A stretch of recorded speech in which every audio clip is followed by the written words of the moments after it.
Welcome back to the Roman Britain podcast. Today's episode 8, is Consilium Imperii.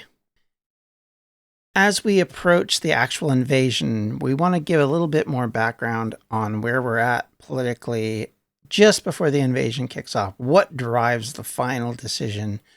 What's the main reasoning? And who are the people who are making these decisions? Who's really in charge when push comes to shove? And I think that's important for us to give that context before we get into the meat of the actual invasion itself, the fight that will happen, and the conquest that will come. So let's start off, shall we? So in 41 CE, Rome had done something unexpected. It made an emperor out of a man who had spent most of his life being ignored. That man was Claudius. Claudius is someone who, in at least the writings that we have about him, is perceived as a weak emperor. He is not someone who is in command. He's not someone in control. He is someone who's seen as being easily manipulated, as almost as if he has mental challenges which cause him to be controlled by various officials and his wife and all sorts of people. Because of that, a lot of his history is kind of covered in this idea. And while we understand that this may be the case, we have to also understand that there's a lot of bias that's going on here. So let's wrap around that. We'll talk a bit more about what that exactly is and why. But for the moment, let's focus in on where we're at in the story. Claudius, of course, was not a general. He was not a political operator. He wasn't well known. Really, he was kind of a side character for the most part through his own life. And at least, again, as the historians, or in this case, the Roman historians specifically, have told us. And we don't have a lot of evidence one way or the other in archaeology that would tell us. I think it's very difficult from an archaeological standpoint to drill down to specific people. You can, on very rare occasions, do that. And when I mean by specific people, I don't mean, the average person that you find in graves and in places across the world. Rather, we're talking about specific historical figures that we all know about. To find the burial place of Caesar, or to find the burial place of Alexander the Great as examples, is very difficult. You're not going to find them easily. You're not going to be able to make a lot of decisions and understanding, even if you do find them, on what their life was like. Look at Richard III. They found his body. It did give them a lot of evidence of what his physical life was like, but it couldn't tell you if he was a stern man, a good man, a bad man. All it told you is that some of the things that were written down about him were true. That's really it. I mean, beyond that, I think it's speculation at best. And much like our later writers in Roman history, the writers about Richard III are Tudor writers. They're writing from a perspective of people who had a reason not to write glowingly about him. So with that in mind, as we move forward, keep that in mind about the authors we're going to be talking about and their opinions, because honestly, it dictates quite a lot. And now as we go back to Claudius, within 2 years of him becoming emperor, he would launch one of the biggest and most significant invasions in Roman history. It is the first time that Rome truly invades across a major waterway. Keep in mind that while they've invaded across the Bosporus and places like that, we're not talking the same thing as going across the English Channel. The English Channel is a completely different situation as far as that goes. And this is only really the second time the Romans have done this. When I say this is the first time, what I mean to say is in any serious, we're going to keep this kind of perspective rather than Julius Caesar's jaunt across to say hi and leave. That kind of stuff is now out of the way, and we're down to actually, here we go, and we're about to go across. So why do we get there? It's not, of course, because Britain's been demanding it, because that's not kind of how it worked, but rather it was because Rome demanded something from Claudius. And this episode is not about systems. We've discussed that. It's not about logistics. It's about people, about fear, ambition, insecurity, and opportunity, all of which are at the heart of the decisions that are made, and how one seemingly unlikely emperor turned Britain into a solution to his greatest problem. And of course, to understand Claudius, we have to begin with the man he followed, Caligula. Caligula did not simply rule badly, he ruled in a way that destabilized the very idea of rule. Ancient writers, ancient historians, are hostile towards him, but the pattern is seemingly consistent. By consistent, I mean that they were consistent in their criticism. And again, as I said, keep in mind who is writing. Our sources are not people who have no vested interest. They are very much in centers of power and control, and quite often at the whims of emperors. They're senators. They're people who have time on their hands, which is a big part of the problem. And so they're writing as an agenda. One of the biggest ones we have in this time period, in fact, who's covering all these things. Now, in this time period, he's still, a few decades from this point, but he's still writing within the first century, and that's Tacitus. And Tacitus writes a eulogy of his father-in-law, who he kind of bigs up, if I'm to use a modern terminology, and tries to make him a much bigger man in the process. And in order to do that, he made the others look worse.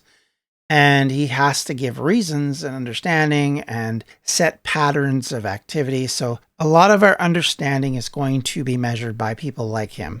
People who have a kind of an axe to grind, let's be fair, and are very much the kind of people who will definitely have an opinion.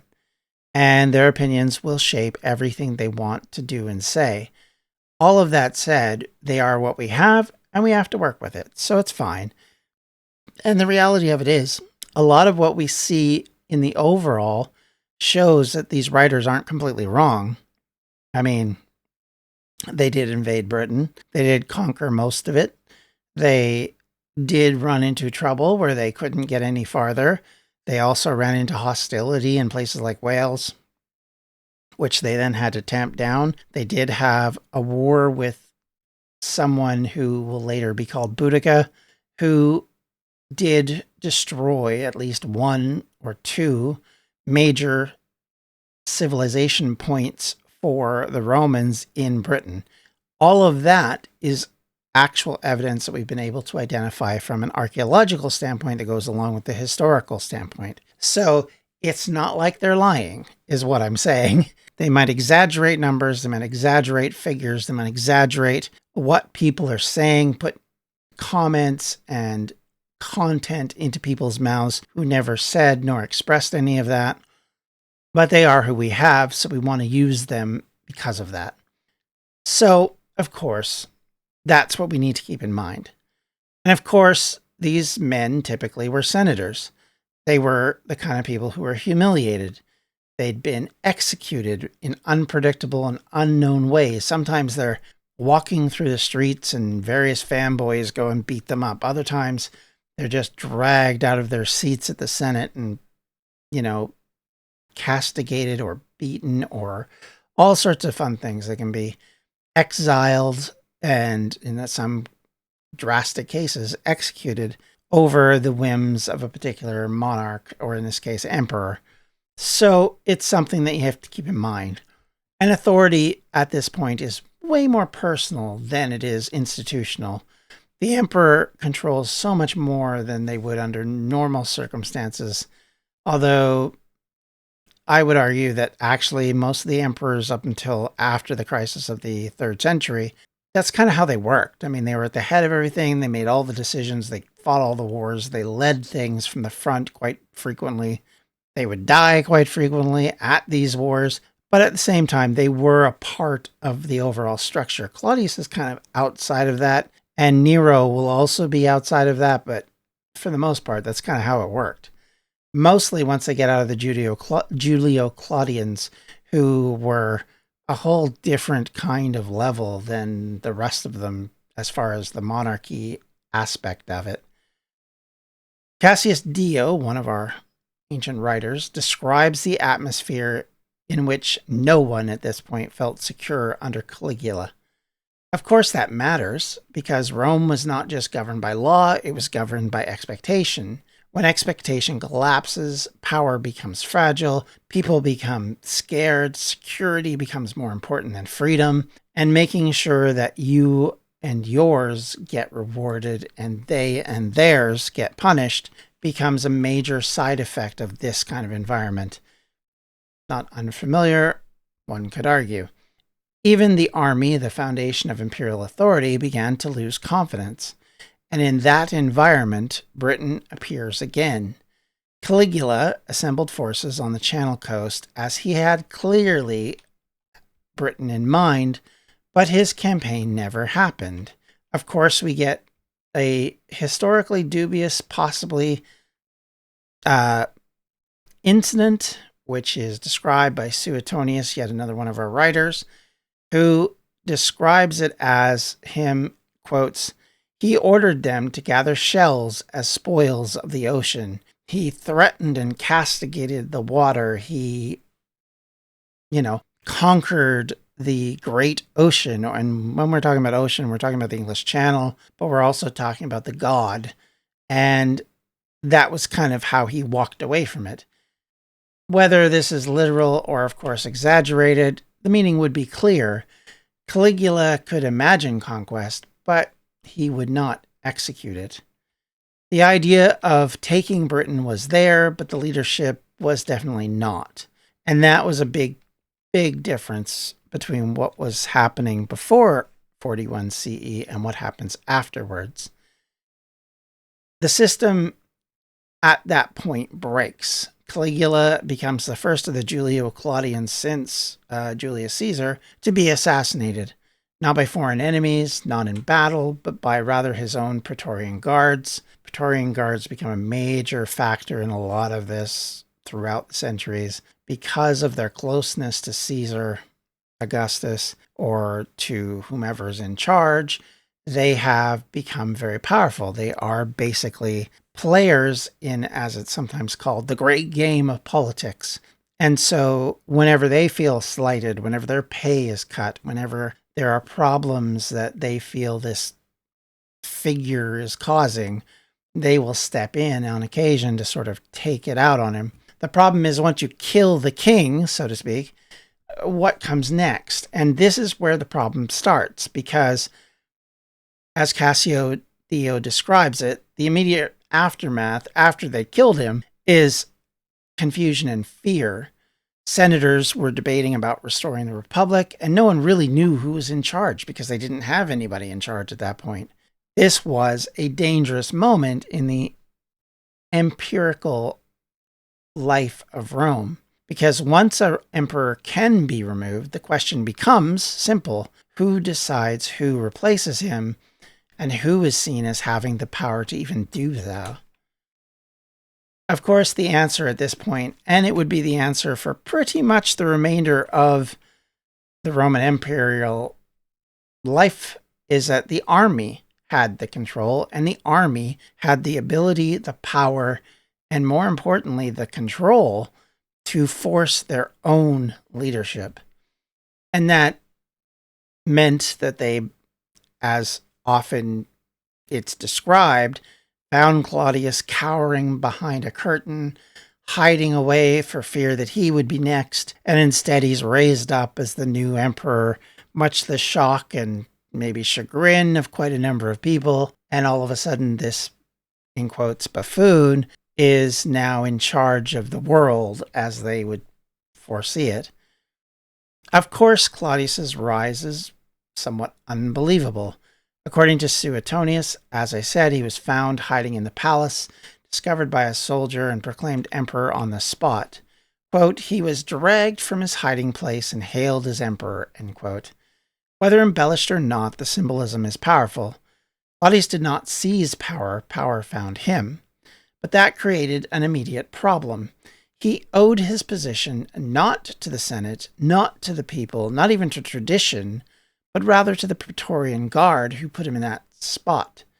And of course that makes him vulnerable, because what the guard could give, of course, the guard could take away. That seems incredibly clear. And Claudius, aside from all the stories, was not actually that foolish. He understood his position. He was older than the previous emperors. When he came to power, he had no military reputation. He had spent years outside of the center of politics and really had no sense that he had any kind of control or power center that he could point to and say, this is my reason why I'm the leader. Now you must follow me. And so because of that, in a way, it gave him a lot more strategic thinking and a bit more carefulness about where he was going and what he was going to do. And of course, as always, our historians are telling us what is going on and about his need to establish authority. Suetonius tells us that Claudius threw himself into administration. He worked constantly and he tried to present himself as a serious ruler. But administration is not enough. Rome is not built on administration, even if Rome is reliant on the logistics of it all. Rome needs someone who's going to show them that Rome is mighty, Rome is strong, Rome is Rome at the center of the world. And of course, people would look to that.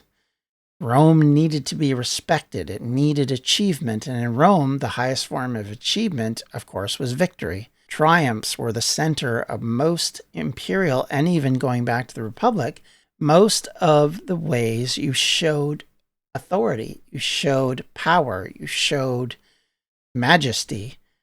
Even when, in the case of Augustus, who also was not really a fighter, even if he was at times involved in war, he certainly didn't lead from the front very much. His ways of winning were negotiations, but he quite frequently, when having negotiations, if he won the negotiations, he would hold a triumph, not unlike winning a big war. It made him very popular, among other things that he did. And of course, as Cassius Dio says, quote, he was eager for military glory since he had none to show, end quote. Claudius needed something visible and something undeniable. He needed a conquest. And of course, this is where the decision to invade Britain was made. Not necessarily lightly. And Claudius needed that victory, but not just any victory, not just some old march across, accept a few donations, maybe a few hostages, and walk back over and, hey, look what we did. He needed this much, much more. He needed a victory that would resonate in Rome, one that would silence critics and reshape how he himself was being perceived. And Britain offered something unique. It had history. When Julius Caesar crossed into Britain nearly a century earlier, he had left behind a powerful idea. Britain was not unknown, it was unfinished, according to Roman ideals. Roman writers remembered it as a place that had been touched but not claimed. That mattered politically to Rome. Claudius could present an invasion not as an expansion into the unknown, but as a completion of a Roman project that had been left incomplete by the founder of the empire. But history alone was, of course, not enough. Decisions also required a trigger. That trigger, of course, as often is the case, appears in the form of a British ruler named Verrica, who was aligned with Rome, had been one of the client states, but had lost his position in southern Britain. Cassius Dio writes, quote, an appeal was made by a certain, now he says, Bericus, who had been driven out of the island, end quote. That single line carries enormous weight. It gave Claudius the justification that Rome understood and accepted. Rome, of course, always perceived itself as not conquering. It was restoring. It did not invade. It responds. It did not seize. It stabilized. They played this little game, and it's one that we see in our modern society where people talk about, oh, we didn't fight a war. We just defended ourselves. You know, we launched a special military operation, if you want to use that quote. We didn't launch a war. You know, if you can get around saying, we got a military action in the case of Korea. If you can get around saying, well, we're fighting a war, especially one of domination and conquest, It always looks better to the people back home, right? You can justify it on that basis. Although why Rome needed to do that, I've never understood, actually, because they seemingly liked conquering places. They celebrated it quite frequently. They gave themselves names based off of it. Yet somehow, they still needed to have this arbitrary propaganda that says Rome doesn't conquer, we just help, effectively.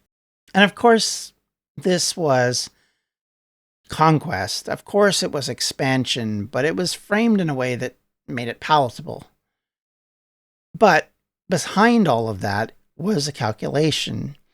Britain in the late 30s and early 40s CE was not a stable place. We talked about this in the last episode. The expansion of Claudius after his death, his sons had shifted the balance of power in the southeast. Archaeology shows the growing dominance of the Catavillanese, coinage and influence across territories once controlled by other groups. This, of course, suggests consolidation. And from Rome's perspective, consolidation was dangerous. A unified southern Britain would be harder to influence and harder to divide and potentially hostile. Intervening now, while Britain was still politically fragmented, made strategic sense. Of course, there's also a risk. The Channel itself is a fairly wide barrier for Roman sailing. The terrain was unfamiliar. The outcome would, of course, be uncertain. If Claudius failed, the consequences would be severe. He would not simply lose a campaign, he would lose credibility. And in Rome, credibility was power. So the decision to invade Britain was not inevitable. It was a calculated gamble. A gamble that balanced politically necessary against military risk. And once that decision was made, it required the right man to carry it out. And this is where we get into talking about those that led the invasion, not Claudius. Because as we mentioned, Claudius is not a fighter. Claudius is not a general. He's not a military man, had no military experience. He could not have led this invasion. It just wasn't his thing. And he was much happier being an administrator, being effectively a civil servant. That was kind of his bag. He liked that aspect of it. He seemed to enjoy that aspect of it far greater than hosting military might, marching armies up and down, conquering countries. But he knew he had to do it to avoid the pressure that was coming from others. And of course, he had to choose the right commander who would, 1, get the victory, 2, be willing to actually allow Claudius to take all the plaudit. That was important. And he was lucky. He found someone who was very good at it. He found Aulus Plautius. Plautius was not a household name in the way later generals would be, but that is precisely why he was chosen. He had held high offices, he had governed provinces, he had the military experience, and most importantly, of course, for Claudius, he was trusted. In Roman politics, trust mattered more than brilliance. Claudius needed a commander who would succeed but not overshadow him, as I said. Roman history is filled with generals who became too successful, men who returned from campaigns with loyal armies and political ambitions. Julius Caesar is a fine example of one of those. Plautius represents a careful balance, and it's something that, of course, Claudius could not risk losing. He wanted capable but not dangerous, experienced but not independent, loyal above all. Cassius Dio tells us that Claudius was given the command of an invasion force that led the initial stages of the campaign. But even here, politics shaped actions. Plautius was not expected to complete the conquest alone. Claudius himself would later arrive to take part in the final stages and receive submission. We're going to go in much more detail about this early part of the invasion next time. The division of labor was deliberate. Claudius would actually win the campaign, but it would be Claudius who would claim the victory. This ensured that the military success translated directly into imperial legitimacy. And there was another detail worth considering. Cassius Dio records that the troops were initially reluctant to cross to Britain. They hesitated. Why did they hesitate? Fear.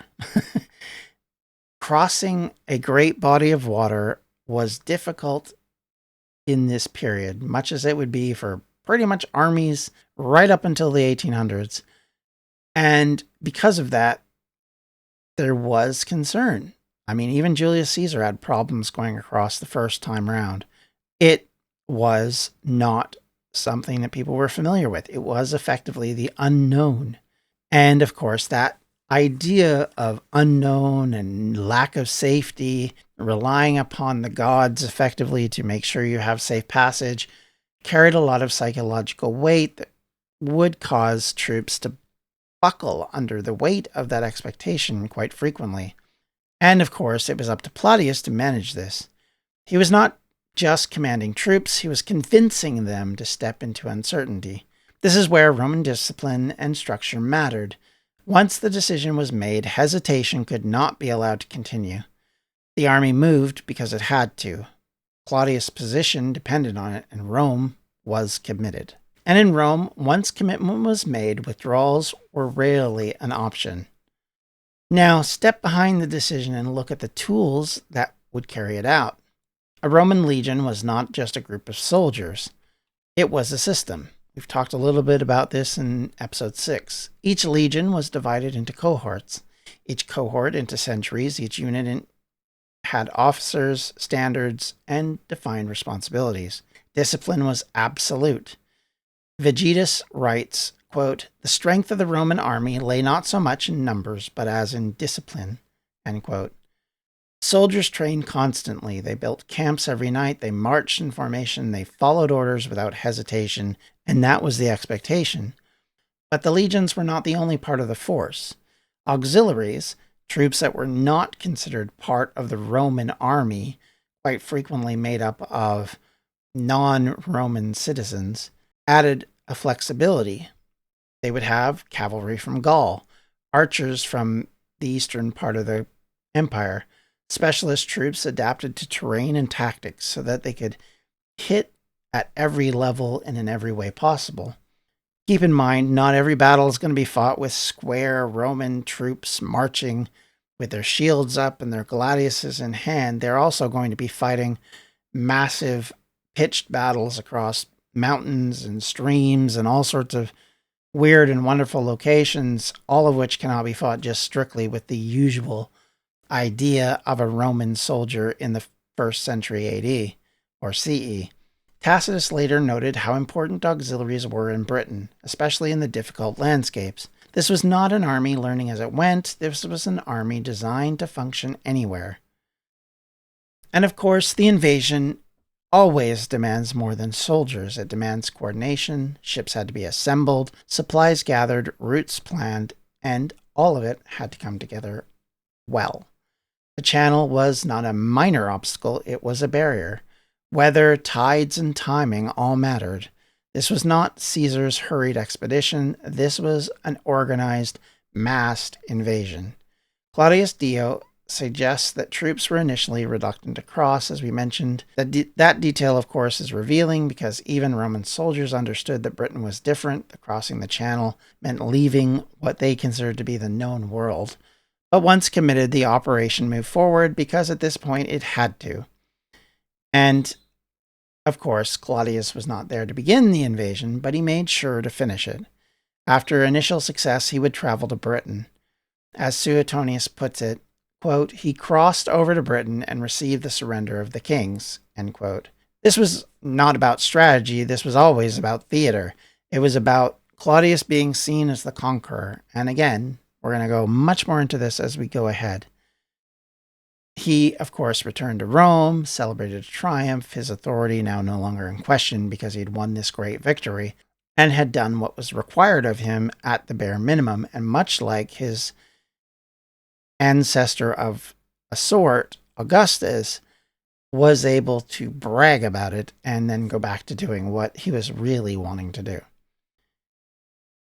And of course, the invasion of Britain was not inevitable. It didn't have to happen. It was a chosen path taken specifically to protect one man's authority and power and to pursue a long, winding, consistent need by the Roman population, as well as its leadership, to conquer, to achieve conquest, to continually be seen as expanding the boundaries of the empire and showing that it was the best in the world, and that was something that was important.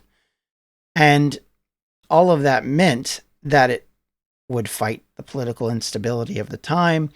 It would create a balanced situation and bring into the fold a part of the empire which debatably becomes a powerful part of the empire because of how much wealth it had that even the people that lived there didn't fully understand. And as we go forward in the next episode, we're going to begin to talk about this invasion in depth, about the battles that were fought, at least what we have, and how they were fought, what everyone was facing, both perceptions on both sides, and how these battles created an image of the Romans in Britain and created what we know as the original invasion route. So with all that said and done, thank you all for listening or viewing today. I hope you have a wonderful rest of your day. Good to talk to you again about all this. Let me just, as an aside, before we go into the full finale, let me just tell you that one of the things I'm very excited about is later this month, because this is released in April, I'm going to be going to a site of one of the camps of the Romans in northern England, and I'm going to try and get some video and do a bit of work and background on it. And I think what I'll do is I'll create a video that I'll release on Patreon. As soon as I'm going to release it, I'll let you all know. And as always, I'll set it so that it's a small fee to view. And my hope is for the next few months to be able to do that once a month, bring bits and pieces of Roman history into your living rooms, your bedrooms, your train trips, your whatever, so that you have the opportunity to kind of get to an understanding about what the world was like in that time period, what the Roman communities were doing, and also what the British population was thinking, acting, and carrying on as much as we can. So as a supplement to this particular part of our story, we'll have these sort of out of time things that we'll put up. Eventually they may be released as normal things, but for now, that's where they're going to be hosted, is on Patreon. At the lowest $5 tier, you can gain access to that. So if you want to do that already, you can certainly do that and watch whatever's up there now. There isn't a lot, I will admit, but there is some stuff from the Welsh History podcast that I did put up a number of years ago.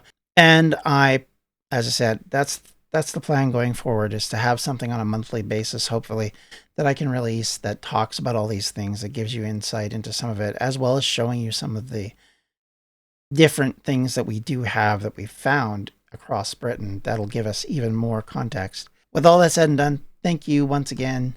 Hope you have a wonderful rest of your day. If you have any questions, comments, or concerns, you can always reach out to me at the Welsh History Podcast at gmail.com, or you can reach out to me anytime on social media, usually at Welsh History Podcast, or on Facebook at facebook.com/Welsh History Podcast.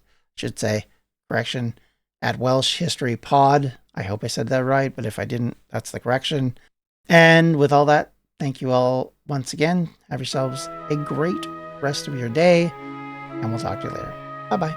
The Welsh History Podcast is a member of the Evergreen Podcast Network.